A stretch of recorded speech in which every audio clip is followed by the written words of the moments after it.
اللهم اجعل في قلبي نورا۔ دن کے پچھلے پہر برق یارق اس کمرے میں بیٹھا تھا جہاں وہ وزیر اعظم اور دیگر اہلکاروں سے امور سلطنت کی باتیں سنتا اور حکم جاری کیا کرتا تھا۔ وہاں جاتے ہی اس نے اپنے وزیر اعظم عبد الرحمن سمیری کو بلا لیا۔ آپ میرے بزرگ ہیں اور میں آپ کا احترام کرتا ہوں، اس نے وزیر اعظم سے کہا۔ آپ کو یہ خیال رکھنا چاہیے کہ ایسی کوئی بات نہ ہو کہ میرے دل میں آپ کا احترام کم ہو جائے۔ فوج کو تنخواہ میری ماں نے نہیں بلکہ میں نے دینی ہے۔ آپ کو یہ بات میرے ساتھ کرنی چاہیے تھی۔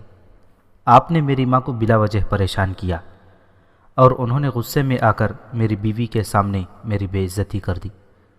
میں آپ سے توقع رکھوں گا کہ آئندہ آپ کوئی ایسی حرکت نہیں کریں گے۔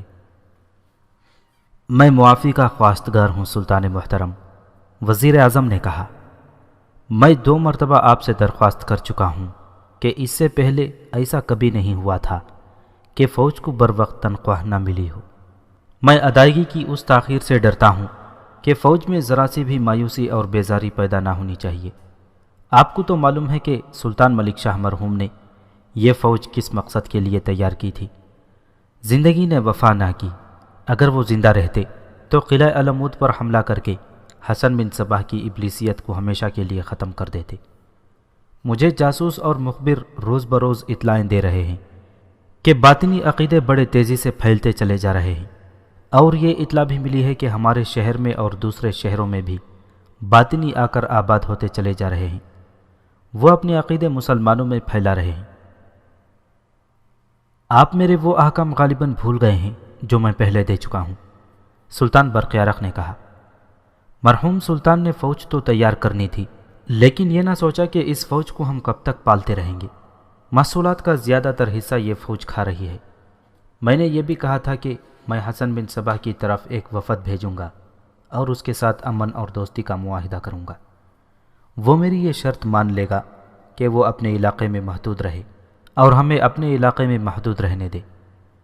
اس بار تو آپ فوج کو تنخواہ دے دیں، لیکن فوج کی آدھی نفری کو سبکدوش کر دیں۔ جو گھوڑے فالتو ہو جائیں وہ فروخت کر کے رقم سرکاری خزانے میں جمع کرا دیں۔ میں اپنے سپہ سالار اور دوسرے سالاروں کو حکم دے رہا ہوں کہ وہ فوج کی چھانٹی کر کے نصف فوج کو ختم کر دیں۔ سلطان عالی مقام وزیر اعظم نے کہا، آپ کے والد مرحوم نے وفد بھیجا تھا جس کا حسن بن صباح نے مذاق اڑایا تھا اور کہا تھا کہ تمہارے پاس وہ طاقت نہیں جو میرے پاس ہے۔ اس نے ہمارے وفد کے سامنے اپنے 3 آدمیوں کو باری باری حکم دیا کہ وہ اپنے آپ کو قتل کر دیں۔ ان آدمیوں نے فوراً اپنے خنجروں سے اپنے آپ کو ہلاک کر ڈالا تھا۔ حسن بن صباح نے ہمارے وفد سے کہا تھا کہ تمہاری فوج میں ایک بھی آدمی ایسا نہیں ملے گا جو اس طرح اپنی جان قربان کر دے۔ مجھے وہ باتیں یاد نہ دلائیں، سلطان برق یارق نے کہا۔ وہ میرے والد مرحوم کی دور کی باتیں ہیں۔ میں اپنا راستہ خود بنا رہا ہوں۔ میں حکم دے رہا ہوں کہ فوج کی آدھی نفری کو گھر بھیج دیا جائے۔ جس وقت سلطان برق یارق اپنے وزیر اعظم کو یہ احکام دے رہا تھا، اس وقت اس کی بیوی روزینہ کے پاس ایک ادھیڑ عمر عورت بیٹھی ہوئی تھی اور کمرے کا دروازہ اندر سے بند تھا۔ یہ عورت روزینہ کی خاص ملازمہ تھی۔ اس عورت کو روزینہ نے قابل اعتماد کنیز کا درجہ دے رکھا تھا، اور اسے یہ کہنا، روزینہ اس کنیز سے کہہ رہی تھی، امام تک یہ خبر جلدی پہنچا دے کہ میں نے بہت کامیابیاں حاصل کر لی ہیں۔ سب سے زیادہ اہم فیصلہ یہ کروا لیا ہے کہ فوج کی نفری آدھی کر دی جائے۔ سلطان برق یارق نے اپنے وزیر اعظم کو یہ حکم دے دیا ہے کہ وہ سالاروں کو بلا کر کہہ دے کہ آدھی فوج کی چھانٹی کر دو۔ پھر امام تک یہ خبر پہنچا دینا کہ سلطان پوری طرح میری مٹھی میں آ گیا ہے۔ اس کی ماں، وزیر اعظم اور اس کا بھائی محمد اسے مجھ سے دور رکھنے کی کوشش کرتے رہتے ہیں، لیکن میں اسے ان سب سے متنفر کر دوں گی۔ یہاں فوج میں بیزاری اور مایوسی پیدا ہو گئی ہے، جس کی وجہ سے فوج کو ابھی تک تنخواہ نہیں ملی۔ تنخواہ میں اس تاخیر کے پیچھے بھی میرا ہی ہاتھ ہے۔ امام سے کہنا کہ اب اپنے آدمی بھیج دے، کیونکہ فوج میں چھانٹی ہو گئی تو جنہیں نکالا جائے گا انہیں بھڑکانا اور سلطان کے خلاف مشتعل کرنا ضروری ہوگا۔ پیغام میں یہ بھی کہنا کہ ابھی میں رے کے حاکم ابو مسلم رازی کے متعلق کچھ نہیں کہہ سکتی، اتنا ہی بتا سکتی ہوں کہ وہ سلطان برق یارق کے فیصلوں کے خلاف ہے، لیکن یہ نہیں بتایا جا سکتا کہ اس سلسلے میں وہ کیا عملی کارروائی کرے گا۔ تم ابھی چلی جاؤ اور یہ پیغام ان لوگوں کو اچھی طرح سنا دینا اور انہیں کہنا کہ آج ہی ایک آدمی علموت روانہ ہو جائے۔ یہ حسن بن صبح کا زمین دوز انتظام تھا جس کے تحت سلطنت سلجوقیہ کی بنیادوں میں بارود بھرا جا رہا تھا۔ تھوڑے ہی دنوں بعد اس بارود میں ذرا سی چنگاری پھینک دینی تھی۔ قومیں اور ملک حکمرانوں کے ہاتھوں ہی تباہ ہوتے چلے آئے ہیں۔ حکمران جب اپنے سوچنے کی صلاحیتیں اور اپنا وقار کسی دوسرے کے حوالے کر دیں تو اس کا نتیجہ سوائے تباہی کے کچھ نہیں ہوتا۔ روزینہ سلطان برقیارق کی سلطنت میں تاریخ کو دہرا رہی تھی۔ برقیارق کے ذہن میں وہ یہ بات نقش کر رہی تھی کہ اس سلطنت کا اسلام کے ساتھ کوئی تعلق نہیں، بلکہ یہ سلطنت برقیارق کی ذاتی ملکیت ہے۔ تباہی کے عمل کو تیز کرنے کے لیے روزینہ سلطنت سلجوقیہ کو اس تلوار سے محروم کر رہی تھی جسے فوج کہتے ہیں۔ سلطان برقیارق نے وزیر اعظم عبد الرحمن سمیری کو احکام دے کر فارغ کر دیا اور اپنے سپہ سالار ابو جعفر حجازی اور اس کے نائب سالار اوریزی کو بلایا۔ وہ فوراً پہنچ گئے۔ فوج کو ابھی تک تنخواہ نہیں ملی۔ سلطان برقیارق نے کہا، کل خزانے سے رقم نکلوا کر فوج میں تقسیم کر دیں۔ اب میرے اس فیصلے پر عمل شروع کر دیں کہ فوج کی آدھی نفری کو فوج سے نکال دیں۔ میں اب اتنی زیادہ فوج کی ضرورت نہیں سمجھتا۔ آپ دونوں نے خود فیصلہ کرنا ہے کہ کسے فوج میں رکھنا ہے اور کسے نکالنا ہے۔ ہاں سلطان محترم، سپہ سالار ابو جعفر حجازی نے کہا، فوج آدھی ہو جانی چاہیے، ہم آپ کے حکم کی تعمیل بہت جلد کر دیں گے۔ سلطان محترم، سالار اوریزی نے کہا، بضد معذرت عرض کرتا ہوں کہ فوج میں کمی نہیں ہونی چاہیے۔ آپ کو معلوم ہی ہے کہ مرحوم سلطان نے یہ فوج کیوں تیار کی تھی۔ مجھے اور بھی بہت کچھ معلوم ہے، سلطان برقیارق نے سالار اوریزی کی بات کاٹ کر کہا۔ یہ صرف مجھے معلوم ہے کہ اتنی زیادہ فوج کو تنخواہ کس طرح دی جاتی ہے۔ میں جو کہہ رہا ہوں سوچ اور سمجھ کر کہہ رہا ہوں، اس پر عمل درآمد ہونا چاہیے۔ سلطان ٹھیک فرما رہے ہیں اوریزی، سپہ سالار ابو جعفر حجازی نے کہا۔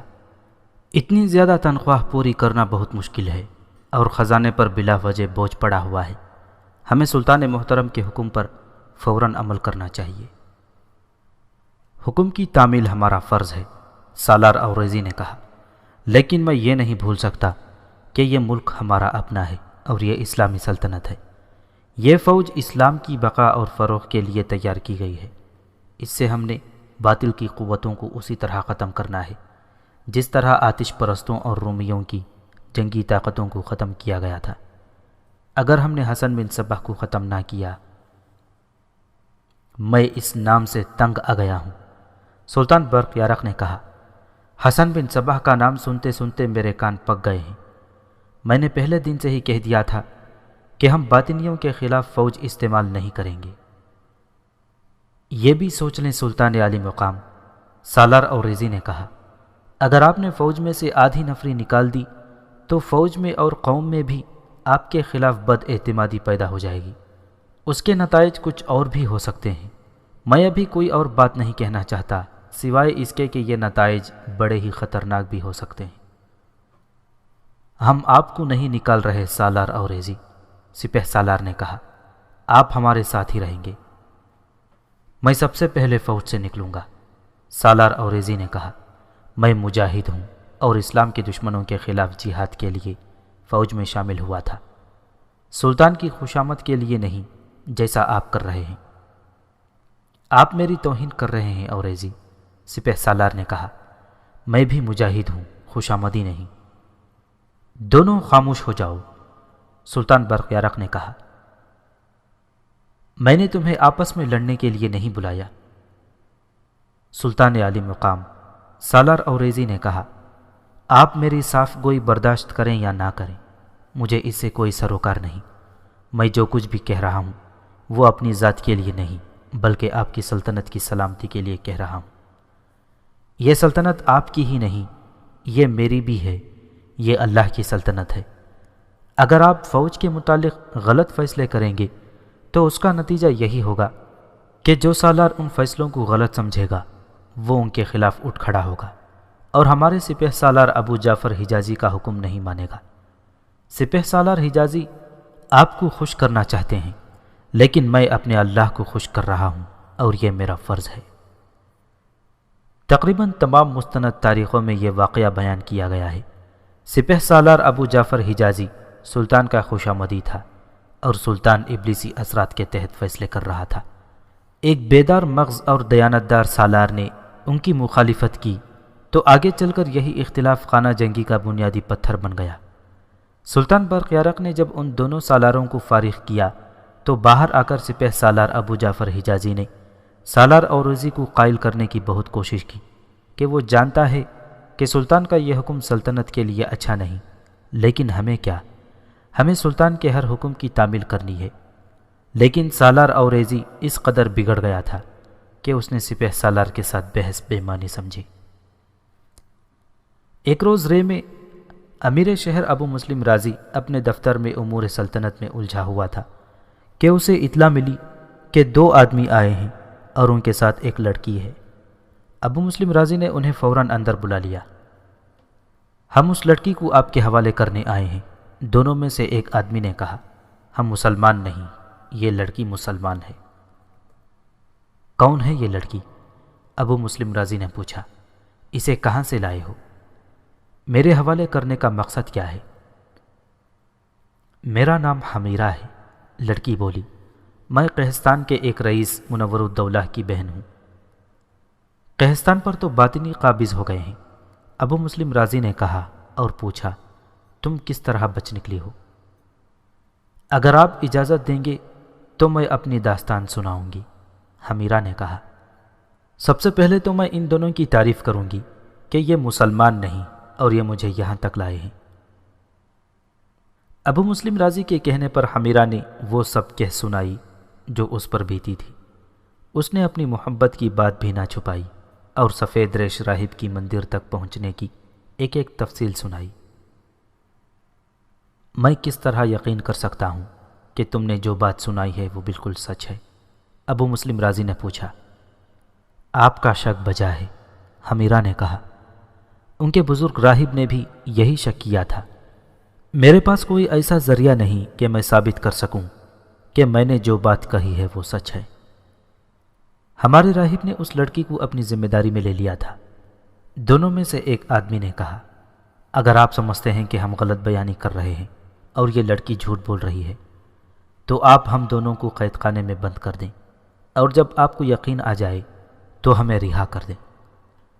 ابو مسلم رازی نے ان دونوں آدمیوں کو اور حمیرہ کو کھانا کھلایا اور مشروبات پلائے اور پھر ان کے ساتھ بہت سی باتیں ہوئیں۔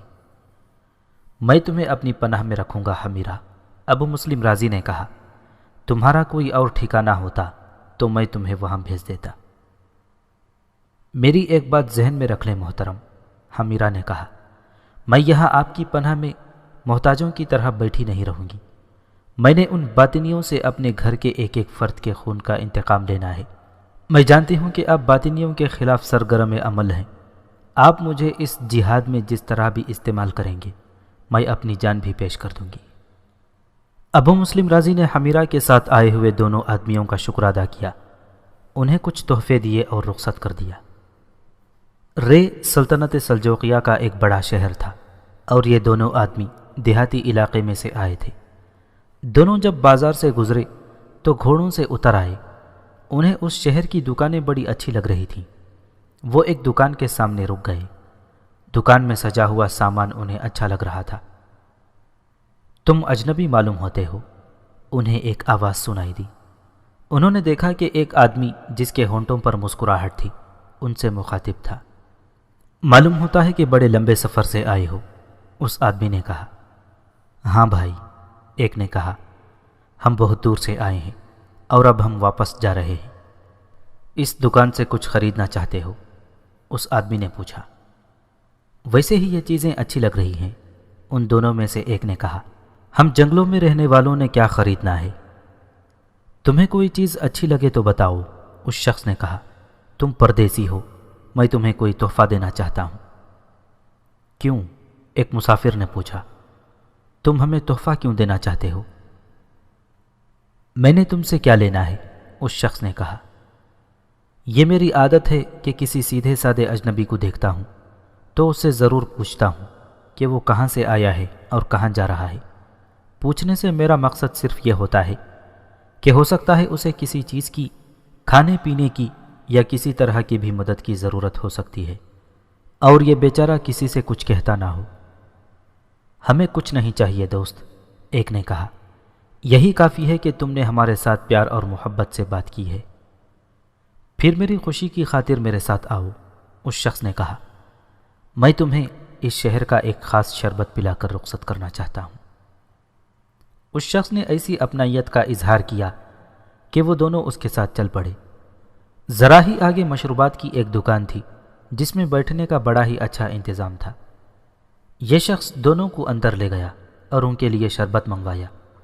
وہ ایسی باتیں کرتا رہا جن سے ظاہر ہوتا تھا کہ اسے دنیا کی کسی اور چیز کے ساتھ کوئی دلچسپی نہیں سوائے اس کے کہ دوسروں کی خدمت کرے۔ تمہارے ساتھ ایک لڑکی تھی، اس شخص نے پوچھا، اور تم امیر شہر کے ہاں گئے تھے۔ وہ لڑکی شاید شاہی خاندان سے تعلق رکھتی تھی۔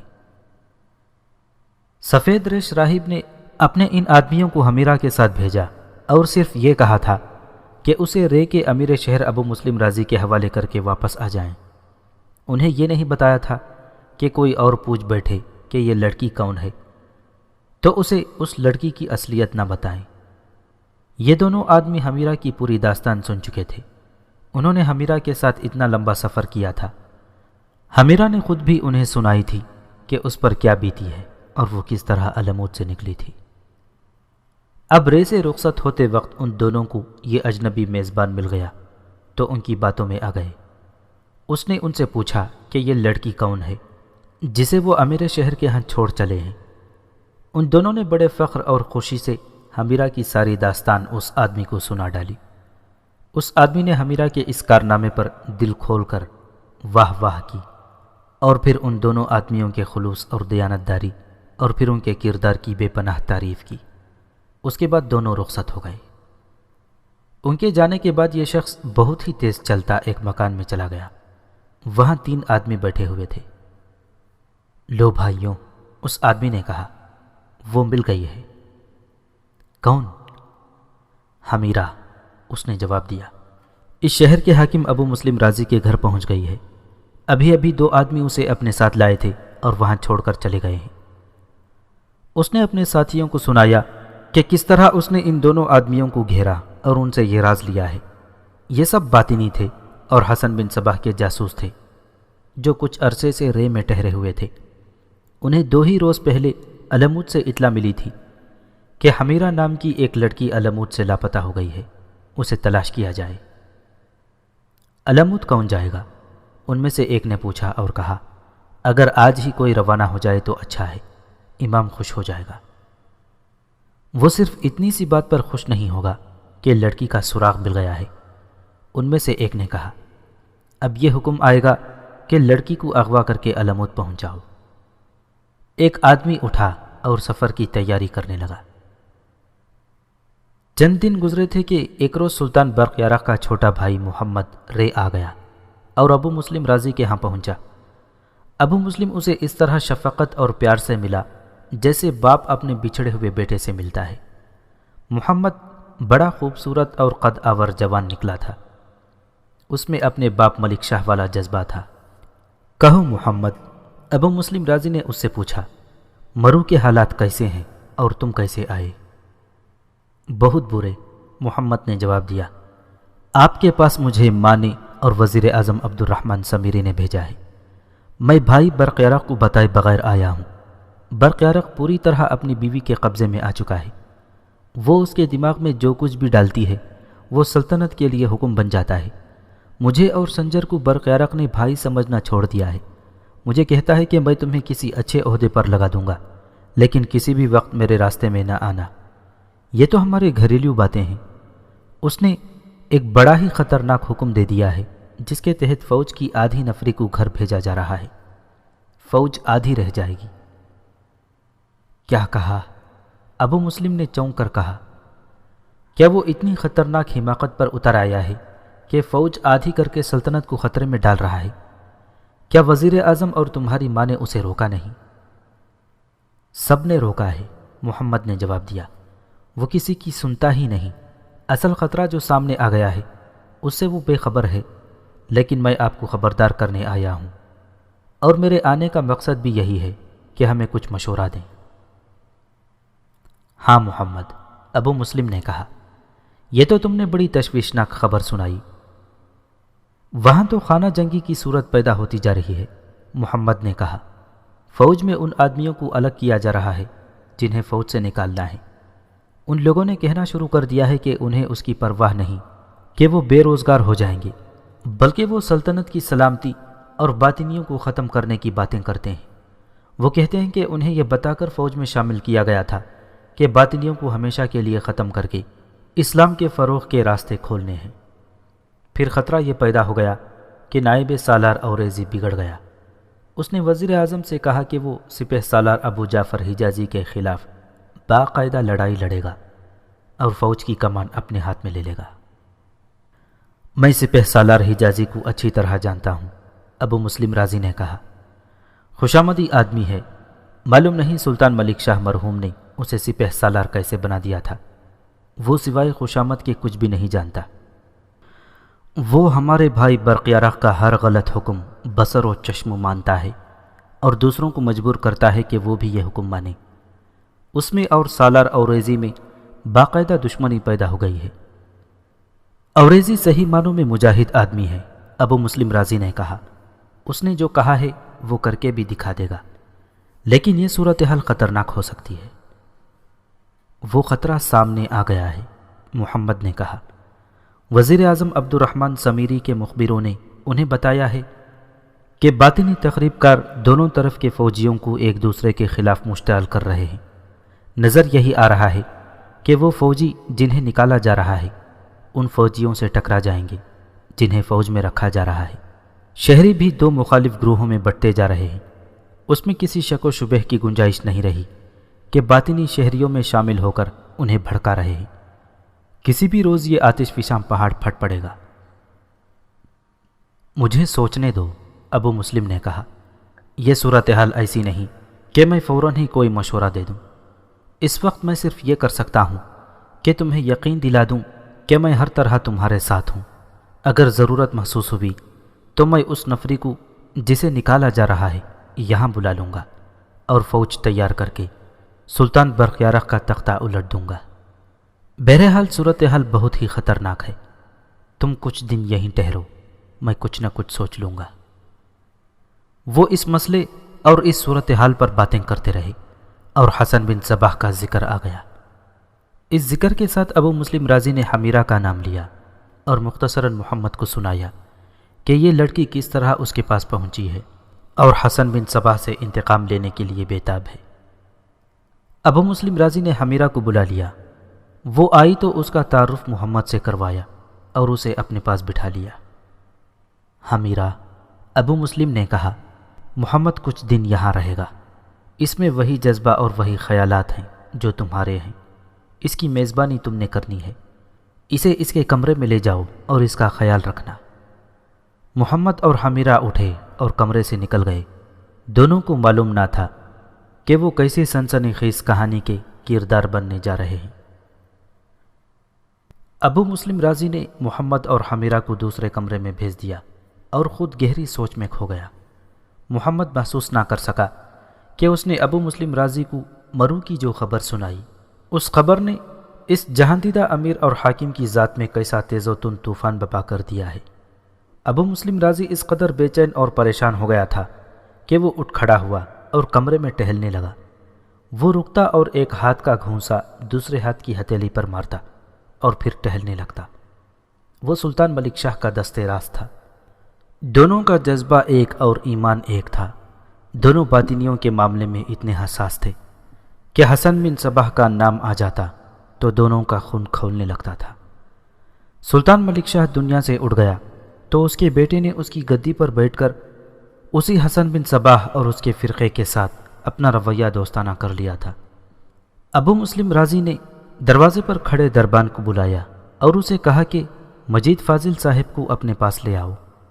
مجید فاضل ایک بہت بڑا عالم دین شخص تھا جو دین کے علاوہ سیاست اور امور سلطنت کو بھی خوب سمجھتا تھا اور ان سے متعلق مسائل اور مشکلات کا حل اپنے علم اور تجربے کی روشنی میں نکال لیا کرتا تھا۔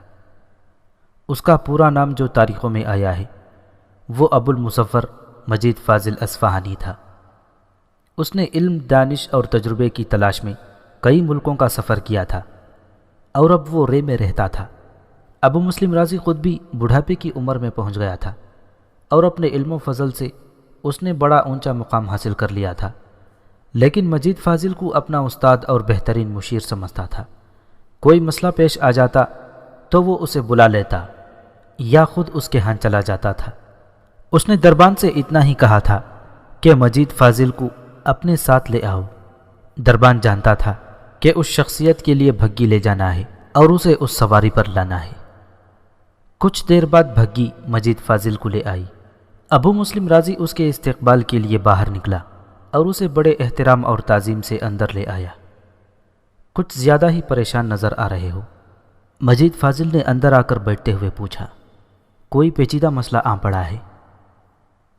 پیچیدہ نہ ہوتا تو میں آپ کو زحمت نہ دیتا، ابو مسلم رازی نے کہا۔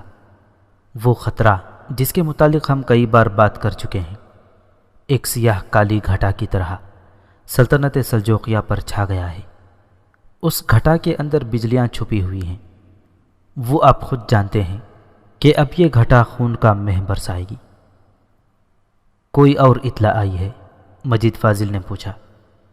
ابو مسلم رازی نے وہ ساری صورتحال بیان کر دی جو کچھ دیر پہلے محمد نے اسے سنائی تھی۔ کیا برقیارق کچھ بھی نہیں سمجھ رہا؟ مجید فاضل نے پوچھا۔ نہیں، ابو مسلم رازی نے جواب دیا، میں خود اس کے ساتھ بات کر چکا ہوں۔ جس نے اپنی عظیم ماں کی بات نہیں سنی اور اپنی بیوی کو برتر سمجھا ہے، اس پر میری باتوں کا کیا اثر ہو سکتا ہے؟ یہ تو وہی باتیں ہیں جو ہم کئی بار کر چکے ہیں۔ اب برقیارق فوج کی آدھی نفری نکال رہا ہے، کچھ دنوں بعد باقی فوج میں سے آدھی نفری کو بھی گھر بھیج دے گا۔ محمد بتاتا ہے کہ ان لوگوں میں جنہیں فوج سے نکالا جا رہا ہے اور شہریوں میں بھی غم و غصہ پھیلتا جا رہا ہے اور ایسے حالات پیدا ہو رہے ہیں جو قوم کو خانہ جنگی کی طرف گھسیٹ لیں گے۔ تم نے کیا سوچا ہے؟ مجید فاضل نے پوچھا۔ میں یہی آپ کو بتانا چاہتا ہوں، ابو مسلم رازی نے کہا۔ آپ کو زحمت دینے سے میرا مطلب یہی تھا کہ میں غلط سوچ رہا ہوں تو مجھے روکیں، اور اگر میں صحیح بات تک پہنچ رہا ہوں تو میری حوصلہ افزائی کریں یا مجھے کوئی راستہ دکھا دیں۔ کیا سوچا ہے؟ خانہ جنگی، ابو مسلم رازی نے کہا۔ میں نے محمد سے کہا ہے کہ جن افراد کو فوج سے نکالا جا رہا ہے، اگر انہوں نے کسی شدید رد عمل کا مظاہرہ کیا اور انہیں طاقت اور تشدد سے دبانے کی کوشش کی گئی تو میں ان نکالے جانے والوں کو یہاں لے آؤں گا اور ان کی ایک فوج بنا لوں گا، پھر میں برقیارق کی فوج کے مقابلے میں آ جاؤں گا۔ میں تمہاری سوچ کے ساتھ اتفاق کرتا ہوں، مجید فاضل نے کہا، لیکن میں تمہیں پہل کرنے سے روکوں گا۔ یہ دیکھیں گے کہ وہ کیا کرتے ہیں۔ اگر وہ تشدد اور فوجی کارروائی پر اتر آتے ہیں تو پھر تم اپنا فرض اس طرح ادا کرنا کہ اس سرکاری فوج کا خاتمہ نہ ہو۔ تمہارا مقصد صرف یہ ہو کہ برقیارق کو معزول کر کے محمد کو باپ کی گدی پر بٹھا دیا جائے۔ میرا مقصد یہی ہے محترم، ابو مسلم رازی نے کہا۔ میں تو سوچ بھی نہیں سکتا کہ ایک بیٹے کو معزول کر کے اس کی گدی پر خود بیٹھ جاؤں گا اور دوسرے بیٹوں کو ان کے حق سے محروم کر دوں گا۔ محمد اور اس کا بھائی سنجر بڑے ہی عظیم باپ کے بیٹے ہیں۔ سلطان ملک شاہ اور میں ایک ہی منزل کے مسافر تھے۔ ابو مسلم رازی کی آواز رقت میں دب گئی اور اس کے آنسو پھوٹ آئے۔ خانہ جنگی ہو کر رہے گی، مجید فاضل نے کہا۔ مجھے خبریں مل رہی ہیں، میرے شاگرد میرے جاسوس ہیں، مرو سے مجھے خبریں ملتی رہتی ہیں۔ حسن بن صباح کے دہشت گرد باطنی شہروں میں بھرتے جا رہے ہیں۔ یہ تو یقینی امر ہے کہ سلطان برقیارق کی بیوی روزینہ حسن بن صباح کی بھیجی ہوئی ہے۔ اتنی لمبی عمر کا تجربہ مجھے بتاتا ہے کہ دنیا میں جتنی تباہی عورت لائی ہے اتنی تباہی ایک دوسرے کے ملکوں پر حملے کرنے والے بادشاہ بھی نہیں لا سکے۔ میں ہر عورت کی بات نہیں کر رہا، عورت وفادار بیوی بھی ہوتی ہے اور عورت عظیم ماں بھی ہوتی ہے اور اپنے دودھ کی دھاروں میں اپنی عظمت اپنے بچوں کے روح میں ڈال دیتی ہے۔ عورت بہن بھی ہوتی ہے جو اپنے بھائیوں کو جہاد پر رخصت کر دیتی ہے۔ میں اس عورت کی بات کر رہا ہوں جسے تربیت ہی یہ ملتی ہے کہ جس کے پاس دھن دولت ہے، تخت و تاج ہے، اسے پھانس کر اور کنگال کر کے باہر پھینک دو۔ حسن بن صباح اپنی تربیت یافتہ لڑکیوں کو اسی طرح استعمال کرتا ہے۔ یہ تو تم خود جانتے ہو کہ حسین و جمیل نوجوان لڑکی بجائے خود جادو کا اثر رکھتی ہے۔ میں نئی بات نہیں کہہ رہا، میں یہ کہہ رہا ہوں کہ برقیارق کو اس لڑکی کے جال سے نہیں نکالا جا سکتا۔ ایک بات اور ذہن میں آتی ہے، ابو مسلم رازی نے کہا، اگر اس لڑکی روزینہ کو قتل کروا دیا جائے تو آپ کیا مشورہ دیں گے؟ برقیارق کا رد عمل وحشیوں اور درندوں جیسا ہوگا، مجید فاضل نے کہا۔ وہ پاگل ہو جائے گا، اپنی ماں تک کو قتل کروا دے گا، اپنے دونوں چھوٹے بھائیوں کو قید خانے میں پھینک دے گا۔ اسے معلوم ہے کہ آپ بھی اس لڑکی کے خلاف ہیں، وہ آپ کو اس رتبے سے معزول کر کے قتل کروا دے گا یا قید خانے میں ڈال دے گا۔ میرا مشورہ یہ ہے کہ اس کی گمراہی کے نتائج سامنے آنے دیں، خون بہے گا، بہنے دیں، تاکہ وہ دیکھیں کہ اس نے کیا گل کھلائے ہیں، اور یہ جو خون بے گناہوں کا بہہ گیا ہے یہ اس کے کرتوت کا نتیجہ ہے، اور وہ اپنے خاندان اور پوری سلطنت کی تباہی کا اکیلا ذمہ دار ہے، اس کی بیوی نہیں۔ بیوی تو آئی ہی اسی مقصد کے لیے تھی۔ میں یہ بھی جانتا ہوں کہ یہ لڑکی جو اس سلطنت کی ملکہ بن بیٹھی ہے خزانہ خالی کر رہی ہے، ابو مسلم رازی نے کہا، اور یہ خزانہ قلعہ علموت میں جا رہا ہے۔ ہمیں بہت جلدی کچھ اور کارروائی بھی کرنی پڑے گی۔ آپ یہ لعنت اپنے سر نہ لیں، مجید فاضل نے کہا۔ حسن بن صباح زیادہ جلدی میں ہے، وہ جو چال ایک لڑکی کے ذریعے چل رہا ہے وہ بہرحال کامیاب ہوگی، اسے کامیاب ہونے دیں، اس کے بعد آپ اپنی چال چلیں۔ یہ ہوگی خانہ جنگی ہی، باطنی خانہ جنگی کے لیے زمین ہموار کر چکے ہیں، آدھی فوج کو نکلوا دینا ان کی پہلی چال ہے۔ نائب سالار اوریزی جو سوچ رہا ہے وہ کر رہا ہے، وہ بالکل صحیح ہے۔ آپ تیار رہیں، جو ہی کوئی اس قسم کی صورتحال پیدا ہو جائے تو دیکھ لیں کہ آپ یہاں کچھ کر سکتے ہیں یا آپ کو وہاں پہنچنا چاہیے۔ خانہ جنگی سے نہ ڈرو، میں یہ بتا چکا ہوں کہ خانہ جنگی ہو کر رہے گی، آپ اسے روکنے کی کوشش کریں گے تو اس کے سوا کچھ بھی حاصل نہیں ہوگا کہ آپ اپنی توانائی اور اپنے وسائل ضائع کریں گے اور آپ دشمنوں کی نظر میں آ جائیں گے، اور ایک روز یہ خبر ملے گی کہ رے کا امیر ابو مسلم رازی قتل ہو گیا ہے، محمد یہاں آیا ہے، اسے جلدی واپس بھیج دیں اور اسے یہ کہہ دیں کہ مرو میں کسی کو پتہ نہ چلنے دے کہ وہ یہاں آیا تھا۔ ہم اسلام کی سربلندی اور فروغ میں مصروف تھے، ابو مسلم رازی نے کہا، لیکن حالات نے ایسا پلٹا کھایا ہے کہ اس سلطنت کو شکست و ریخت سے بچانا ایک مسئلہ بن گیا ہے۔ یہ سارا فتنہ اسلام کی تباہی کے لیے پیدا کیا گیا ہے، مجید فاضل نے کہا۔ اسلام ایک مکمل دین ہے اور یہ اللہ کا اپنا دین ہے اور یہ ہمیشہ قائم رہے گا، اور باطل کی قوتیں اسے کمزور کرتی رہیں گی۔ یہ نہ سمجھو کہ حسن بن صباح کے پاس جو تربیت یافتہ لڑکیاں ہیں وہ صرف اغوا کی ہوئی ہیں، بلکہ حقیقت یہ ہے کہ یہود و نصارہ نے اپنی کمسن اور انتہائی خوبصورت بچیاں حسن بن صباح کے حوالے کر رکھی ہیں۔ وہ اس باطنی ابلیس کی یہ ضرورت پوری کرتے ہیں۔ یہود و نصارہ کو تم ہر دور میں اسلام کی بیعت کرنے کے لیے سرگرم دیکھو گے۔ خطرہ یہ پیدا ہو گیا ہے کہ خود مسلمان اسلام کی بیعت کرنی کر رہے ہیں، ان کے دماغوں میں حکمرانی کا بھوت سوار ہو گیا ہے۔ حکمرانی اور اقتدار اعلیٰ کی ہوس ایسی خطرناک چیز ہے، جو کسی میں داخل ہو جائے تو وہ اس کی خاطر اپنے دشمن کے ساتھ بھی دوستی کرنے سے گریز نہیں کرتا۔ خلافت اسلام کی مرکزیت کی نشانی تھی، لیکن کہاں ہے ہمارا خلیفہ؟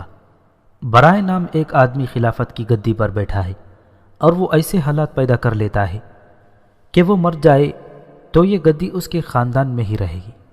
شریعت ختم ہو چکی ہے، یہی ایک پابندی تھی۔ حسن بن صباح نے یہی کمال کیا ہے کہ شرعی پابندیوں کو ختم کر کے یہ کہا کہ یہ ہے اصل اسلام۔ انسان کی فطرت کسی پابندی کو قبول نہیں کرتی۔ یہ ابلیسی طرز فکر ہے جو انسان کو اچھا لگتا ہے کیونکہ اس میں لذت ہے، نشہ ہے، اور اس میں کوئی روک نہیں، کوئی ٹوک نہیں۔ بہرحال آپ مرو کے حالات پر نظر رکھیں اور تیار رہیں۔ میں آپ کے ساتھ رابطہ رکھوں گا اور مجھے ہر حال میں اور ہر وقت اپنے ساتھ سمجھیں۔ جب ابو المظفر مجید فاضل اصفہانی ابو مسلم رازی کے پاس بیٹھا ہوا تھا، اس وقت سلطان ملک شاہ مرحوم کا بیٹا سلطان برق یارق کا چھوٹا بھائی محمد حمیرہ کے ساتھ دوسرے کمرے میں بیٹھا باتیں بھی کر رہا تھا اور سن بھی رہا تھا۔ محمد خوبرو جوان اور خوش گفتار تھا اور وہ سلطان کا بیٹا اور موجودہ سلطان کا چھوٹا بھائی تھا۔ حمیرہ جب اس کے ساتھ اس کمرے میں آئی تھی تو اس پر مروبیت طاری تھی اور وہ جھیمپی ہوئی تھی۔ وہ خاص طور پر حسین اور دلکش لڑکی تھی، لیکن اسے باطنیوں کی تربیت حاصل نہیں تھی کہ وہ محمد کو مروب کرتی۔ محترم رازی نے تمہارے متعلق بہت ہی مختصر بات کی ہے، محمد نے حمیرہ سے کہا۔ میں ساری بات تمہاری زبان سے سننا چاہتا ہوں۔ حمیرہ پر جو بیتی تھی وہ اس نے ہر ایک تفصیل کے ساتھ سنا دی۔ اس کے آنسو بھی نکلے، اس نے آہیں بھی بھری، اور جب اس پر انتقام کے جذبے کا غلبہ ہوا تو اس کے چہرے پر سرخی آ گئی اور اس کے دانت پیسنے لگے۔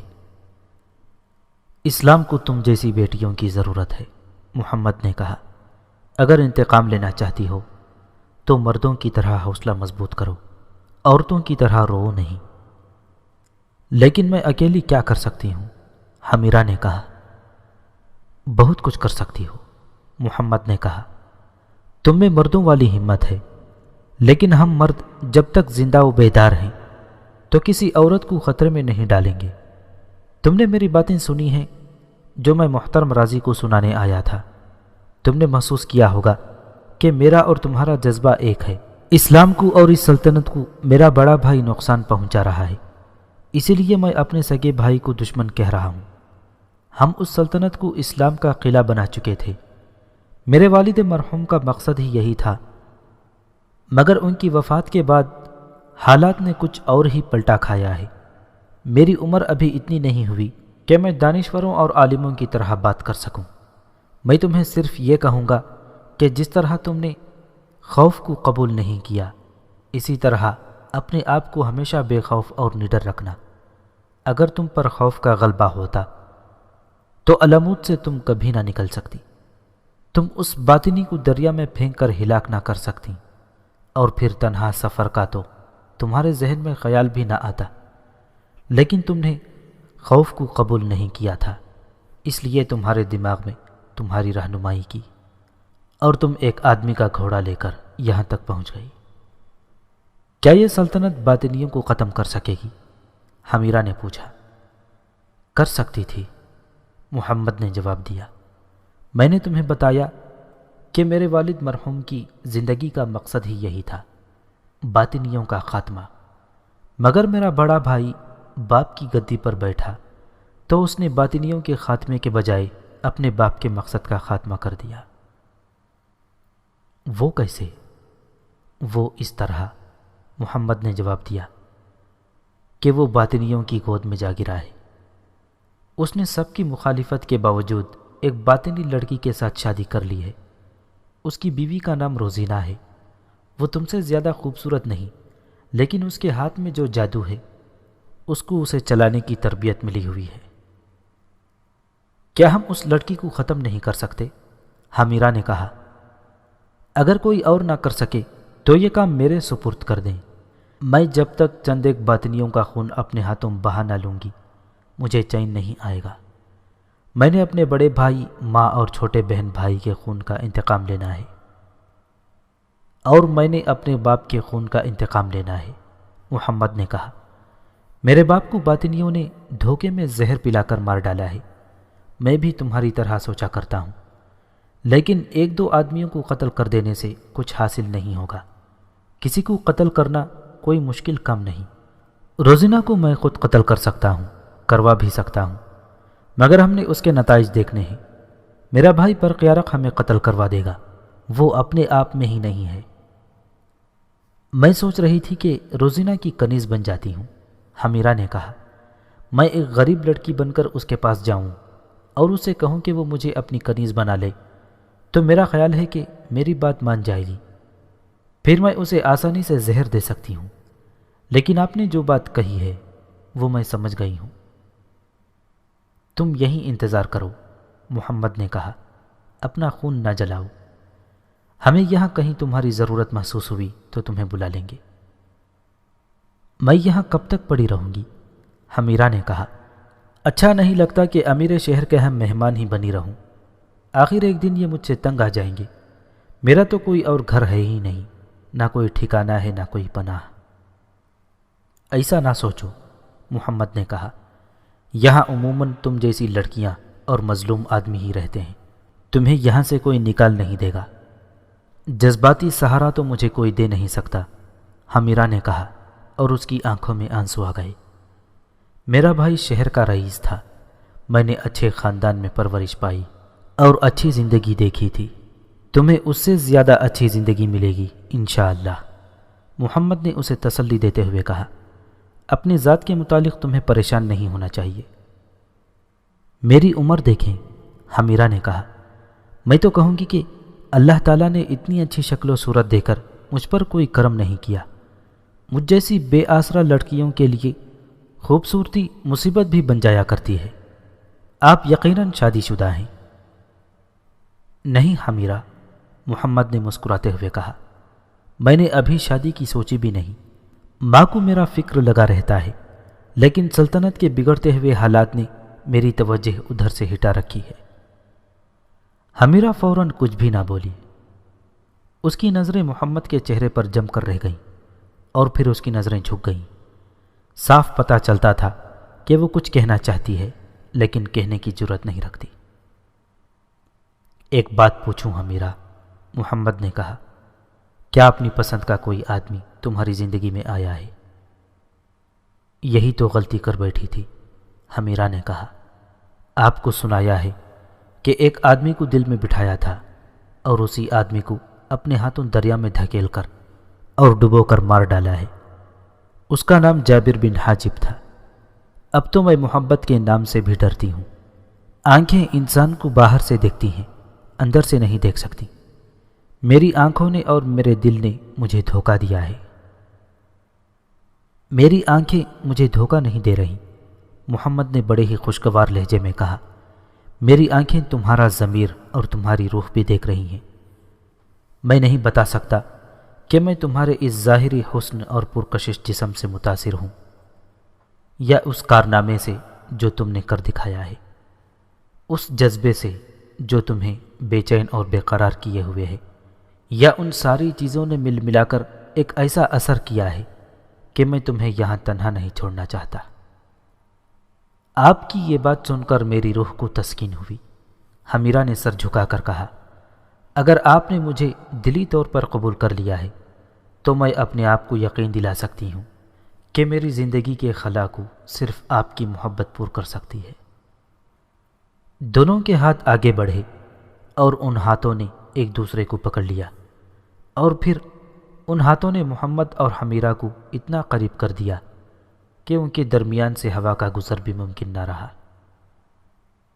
محترم ابو مسلم رازی دانشمند اور دور اندیش ہیں، محمد نے مسکراتے ہوئے کہا، انہوں نے مجھے تمہارے ساتھ اس کمرے میں بلا مقصد نہیں بھیجا تھا، میری ماں نے انہیں 2-3 مرتبہ کہا تھا کہ میرے اس بیٹے کے لیے ہمارے خاندان کے مطابق موزوں دلہن تلاش کریں، لیکن حمیرہ، محبت اپنی جگہ اس جذبے اور مقصد کو جو ہم دونوں میں مشترک ہے اولیت حاصل ہونی چاہیے، اس مقصد پر تو میں اپنی محبت بھی قربان کر دوں، حمیرہ نے کہا۔ وہ ایک دوسرے میں گم ہو گئے تھے کہ انہیں دربان کی آواز سنائی دی، امیر محترم یاد فرما رہے ہیں۔ محمد فوراً اٹھا اور ابو مسلم رازی کے کمرے میں چلا گیا۔ محمد بیٹا، ابو مسلم رازی نے کہا، تم کل الگ صبح مرو کے لیے روانہ ہو جانا، مجھے وہاں کی خبریں بھیجتے رہنا، خود آنے کی ضرورت نہیں، میں نے فیصلہ کر لیا ہے کہ مجھے کیا کرنا ہے، اپنے آپ کو تنہا نہ سمجھنا، میں پہنچوں گا، اور نائب سالار اوریزی کے ساتھ رابطہ رکھنا۔ اب یہ بتاؤ کہ اس لڑکی حمیرہ کے متعلق کیا خیال ہے؟ انتقام کا جذبہ اسے پریشان کر رہا ہے۔ محمد نے جواب دیا، اچھی لڑکی ہے لیکن تنہائی محسوس کرتی ہے۔ وہ تو میں نے بھی دیکھ لیا ہے کہ لڑکی بڑے کام کی ہے۔ ابو مسلم رازی نے ذرا تبسم سے کہا، جہاں تک اس کی تنہائی کا تعلق ہے اس کا علاج تمہارے پاس ہے۔ تم ابھی جاؤ اور یہ ذہن میں رکھنا کہ میں اس لڑکی کو ضائع نہیں ہونے دوں گا۔